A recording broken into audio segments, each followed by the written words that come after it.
It's beginning to look a lot like wood. Follow my every step. Take notes on how I crept. I'm about to go in depth. This is the way I greet my season. Here's my ghetto rep.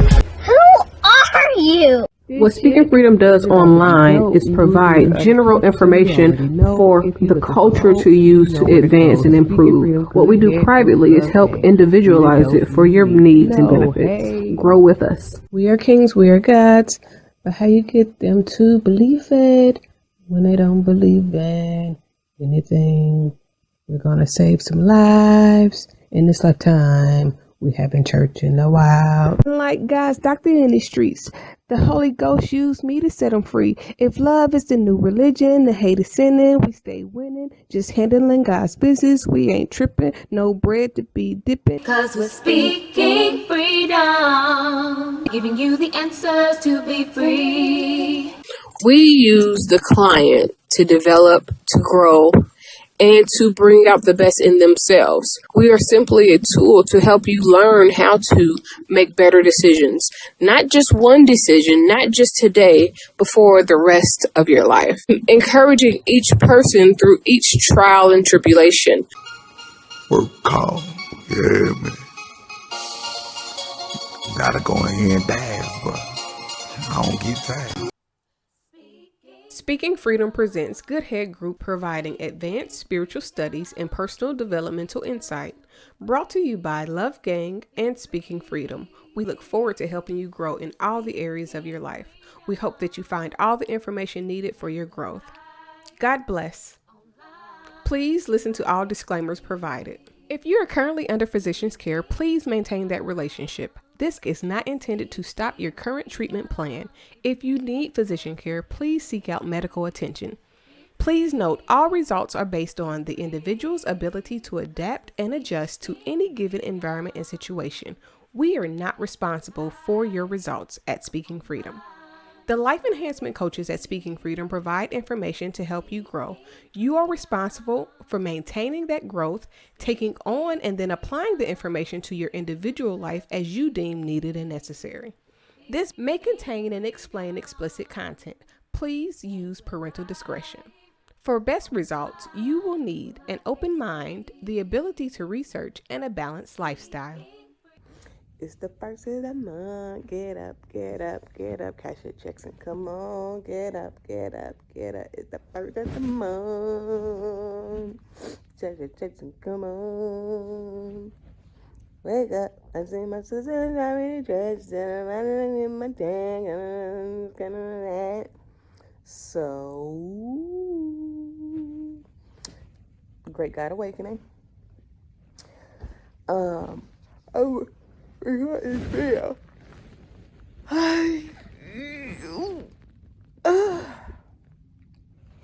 Because of two things. One, last night's video that I recorded and posted is the portion of what I used to do with the radio that I miss the most.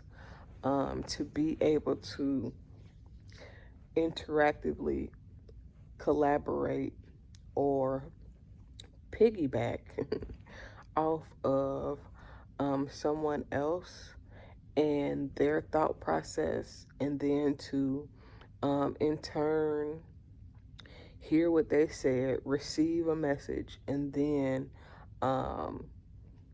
be able to say, okay, and this is what I've learned. This is a true matter of discussion. This is a true way that you grow and get feedback and you push through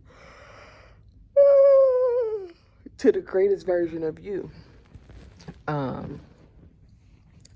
Having a dialogue and a conversation where both can educate each other based on their experiences, because my experiences are going to tell me something different about what I interpret, what I perceive, my perspective, then yours will. Your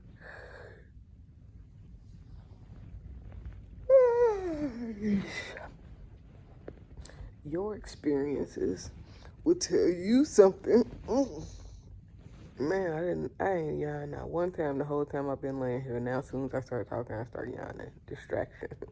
Your experiences will tell you something totally different than what I perceive, the conception of what something means to me or in my mind. So each person will come from a different perspective unless they get a better understanding. And getting an understanding is two portions to gain understanding. One, of course, you got to go to God. Um, but one becomes one and three because even though you go to God, understanding also comes from getting different perspectives. So you go to God, God gonna tell you what God gonna tell you, and then your due diligence is to begin not only in that particular situation, but in situations moving forward, evaluating the different perspectives of the people involved first. Okay, so um, let's say uh, the simplest way to do it in this household. There are the people that reside in this household. The perspectives of everybody in this household can be totally different. You got Xavier growing up as a little boy in a house with two women. So the things that he sees and the way that he perceives those things, also what we, myself and Naya, encourage just within this household will determine how he perceives things, how he receives things, and how he carries himself. So, as the parent, I have to look at things not just from my parental perspective, but also from his child perspective, and then his being a male in this house perspective, and then him being the son of me in this house perspective. And all of those things, based on even my thinking, can be perceived differently from him and his thinking. But then there is Naya. Now, Naya is a little girl growing up in a house with her mother. Her perspective as a little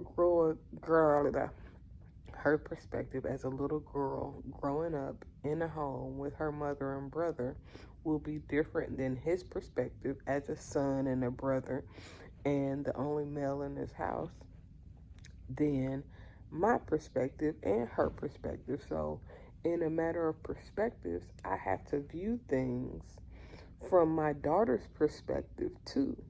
So that means considering what affects her, considering what is a inspiration or like anything that impacts the way she sees things. I have to consider those things as the parent.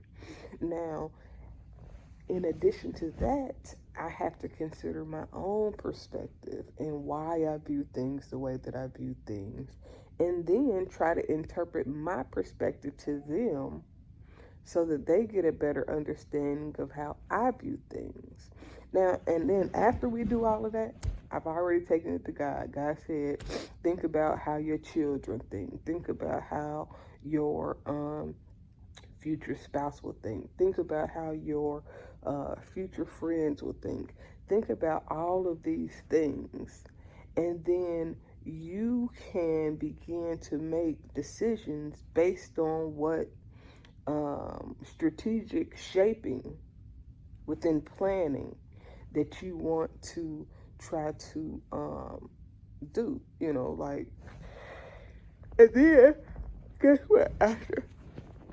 After I consider all those perspectives, I still got to go back to God and say, okay, God, based on the perception of the perspectives of those people in this home, Tell me how to move. Tell me how to do things in such a way that it will be best for everybody in this house, and not just me because I'm the adult and I'm the parent, but also that would be healthy, encouraging, uplifting, edifying, and educational for each of them in their own perspective.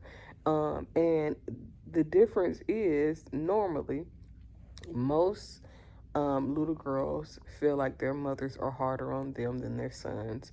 Most sons feel like they have, a favoritism because they're the boy. But for me, I try to treat my children equally. I try to give them the same amount of attention, the same amount of correction, the same amount of constructive criticism, the same amount of encouragement, but in their perspective, in their realm of who they are, what they do. But then, of course, I also correct them, which takes me to my next point. So after you begin to consider what other people, like the perception that you need to have in order to carry out the things that God has for you. Oh my gosh. Then you can move and do the things that God is showing you. So, the next thing is I was reading something. Uncle Kurt was like, he made it something like God doesn't hate you or something like that. Listen, God is never upset with you. Even in correction, the point of correction is not to be mad or angry. God doesn't get mad and angry the way we do and then whoop you. God corrects you based on, one, what he allows you to go through, and then two, what he shows you when you're going through in order for you to be able to view what you could do differently in order to obtain where you would like to be. So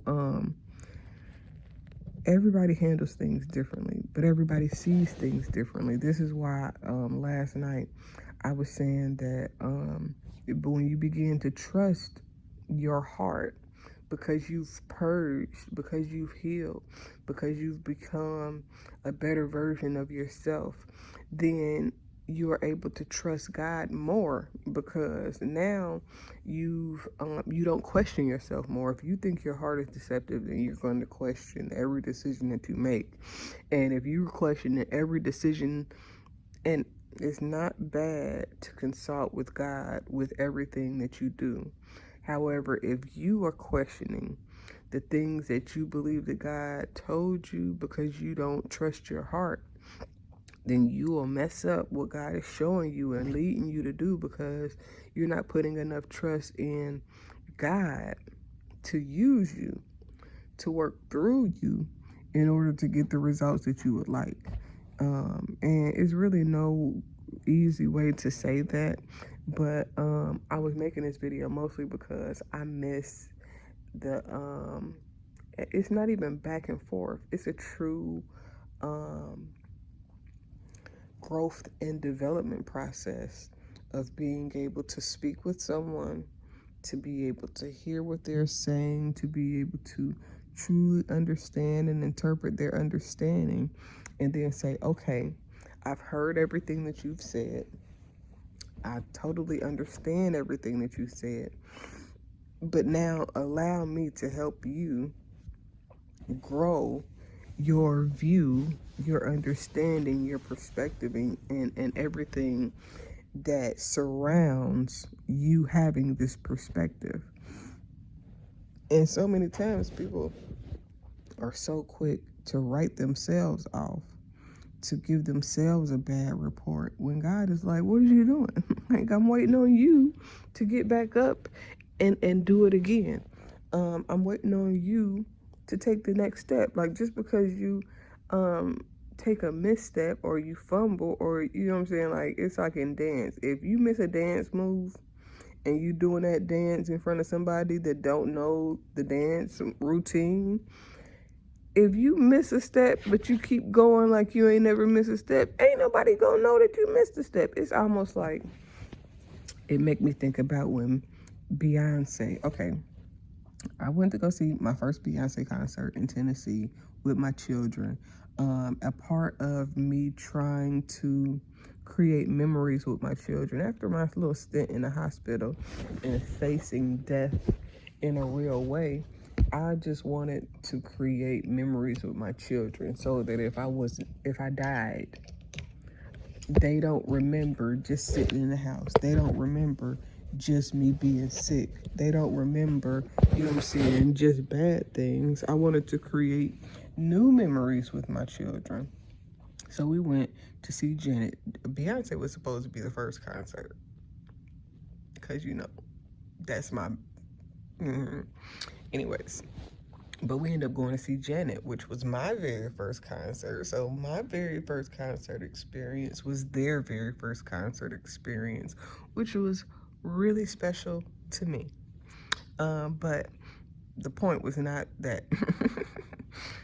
So at the Beyonce concert in Tennessee, at some point she slipped and she almost fell.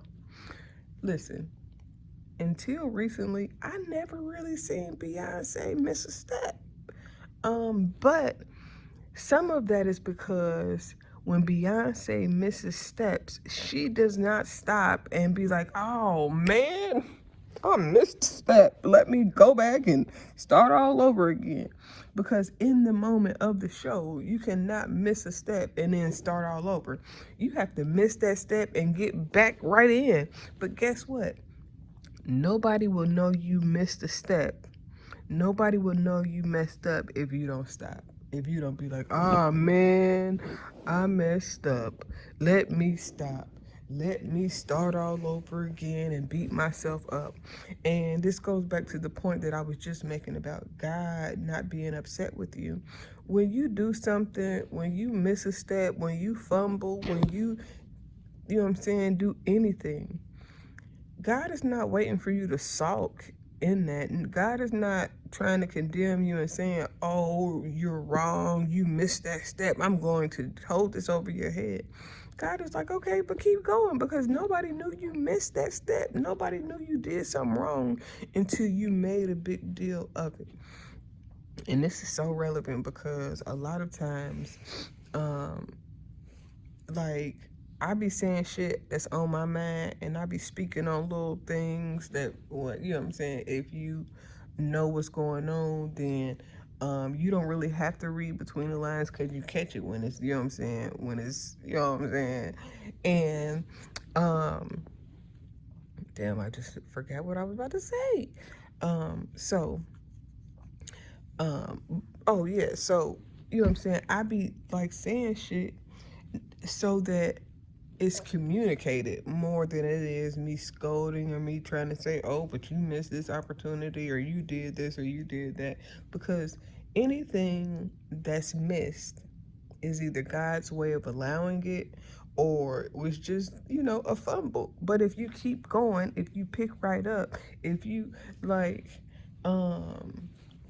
keep going like it never happened, like we use that forgetting it and moving on like it never happened just for forgiveness. And most people that use it in the forgiveness sense is being manipulated by somebody that's going to keep doing wrong and want you to forget that they did wrong so they can keep doing wrong, versus using that more so it's like not using that for an occasion to sin, because somebody's gonna keep on forgiving you again and again, versus using that to allow yourself to be forgiven, to give yourself grace. Because a lot of times we think it's selfish to focus on uplifting ourselves, to focus on showing ourselves mercy, to focus on giving ourselves the extra love. But the truth is, the more grace you give yourself, the more you love yourself, the more you forgive yourself, the easier it will be to give others grace, to forgive others, to begin to examine yourself and see yourself for who God truly calls you to be. The more that you extend that love within, the more you can spread that love outside of you. It's like, the more I the more water I drink. It's like that the cup. A cup that's empty, I can pour into you, but then it's gonna deplete me. But if I am full, then pouring into you will just make more room for me to get more full. Instead of depleting me, I can fill you up, fill me up, and we can both be, you know what I'm saying, a full cup or overflowing. The goal is to get with somebody that knows enough about soul growth to where you guys can overflow together. You know what I'm saying? So that you can grow together. This is the reason why I honestly, truly loved listening to Yolanda, because they would give scripture and I would be able to counter it.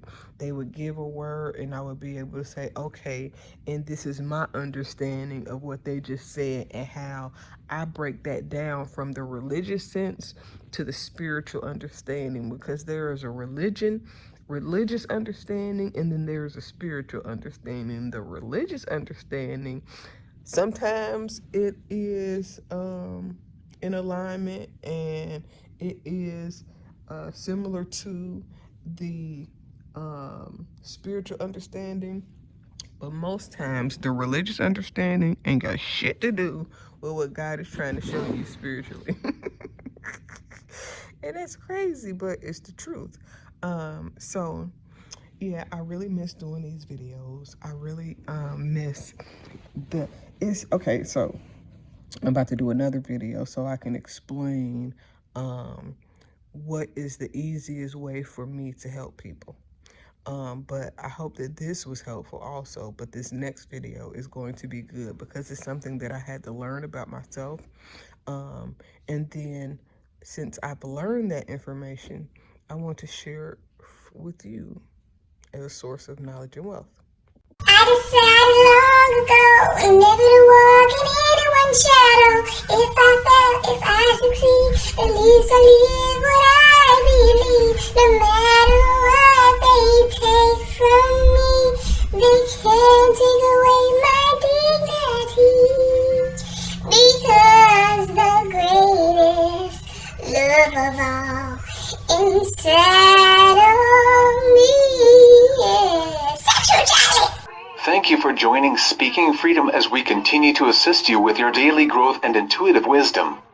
Loving is a lifestyle and we love to love. Inspiration is how we fuel faith. Please join us daily for your inspiration and motivation. We have the entire world to offer you at your fingertips. Your life enhancement coaching specialist. Thank you for choosing us to assist you in accomplishing your personal and professional goals. And have a beautiful day.